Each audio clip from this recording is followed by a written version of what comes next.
boo xam ne moom la cay teg mu ne ndax dafa dégg te moom dafa amee responsabilité ca kanamu yàlla ndax dafa jiite mbooloo ba pare nekk kilifa diine nekk xalifa général mu ne dafa dégg dañoo fas yéene woote benn loi ci assemblée nationale ñu ne lan lañ fay wote ñu ne dañoo bëgg a daganal mbiru góor jigéen muy ñorom ñaari tudd ci biir réew mi di Sénégal di réew Mame El Hadji Abdoulaye Niass di réew Cheikh Ahmadou Bamba di réew El Hadji Malick di réew Cheikh Omar Fouti mu ne nag moom mu cay wax ne mu ne loolu ànd ci tey ànd ci ëllëg du ci ànd mukk te da koy xeex ci lépp mu ko mën a xeexee te mu ne nag nañ fàttali ko xeeri ñett yi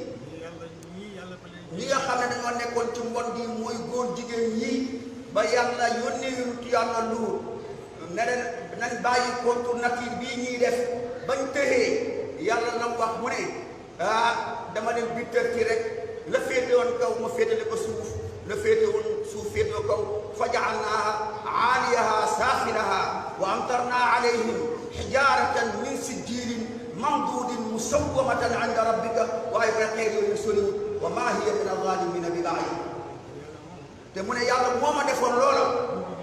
mi ngi fi de mbugalam moo ma it mi ngi fi ba léegi rek te mu ne Sénégal réewum lislaam la réewum jullit la réewum yërmande la réewum dimbalante la réewum sutura la mu ne moom yàlla may na ko mu daan tukki dem na fu nekk dem naa Abidjan dem na ba Kenya mu ne loolu yëpp wax ko kenn mu ne macha allah daan na wëndeelu ci àddina bi di tukki waaye xam na gis na mu ne Sénégal rek ngay yow ñu ne la kaay añ bokk ak yow añ bi wala kaay reer te xamoo ko ñu bokk ak yow reer mu ne aleykum salaam salaamaaleykum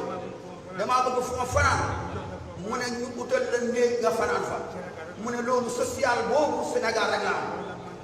mu ne loolu nag mag ñi ñoo ko fi ji ñoo ko fi tabax ñoo ko ji ci xol yi nit ñi mu ne mag ñooñu jara ñaanal lañ mag ñooñu nag ñoo nekkoon di bañ lépp lu bon ci réew mi mu ne te moom taxawaayu mag ñooñu rek la taxaw moo tax lépp loo xam ne lu bon la ci réew mi amul droit noppi ci da koy wax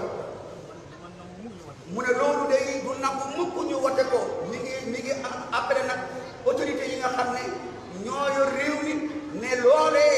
na dakk buñ ko fi amal mukk képp koo am looy def ci lu mbon na nga tëju def ko waaye fesal mbon loolu moom baaxul te yonent bi sallallahu alayhi wa sallam mu ne man raa minkum munkaran falyughayyirhu bi yadihi fa in lam yastati' fa bi lisaanihi fa in lam yastati' fa bi qalbihi ñu ne kon la mu ne wa dhalika ad'afu iman ku gis lu bon mu ne nag ko dindi si ñett ba ca njëkk mooy doole loolu buura ko man ñaareel ba sa làmmiñ ñetteel ba nag